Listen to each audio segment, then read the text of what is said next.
మీ పాఠశాల యశో గారు, అలాగే మీకు ప్రతిరోజు అమ్మనాన్నల్ని వదిలిపెట్టి వచ్చారు. ఇక్కడ అమ్మనాన్నల స్థానంలో ఉన్న ఈ గురువులకి, అలాగే ప్రియ విద్యార్థులందరికీ నమస్కారాలు, ఆశీస్సులు.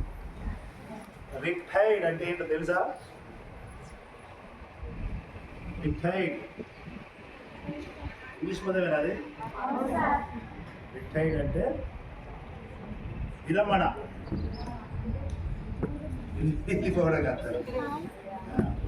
ఇటు పోవం. రిటైర్డ్ అంటే విరమణ. నేను ఉద్యోగంలో చేరాను అనుకుంటా. మేడం గారు కూడా 20 సంవత్సరాలు ఉద్యోగం వచ్చింది.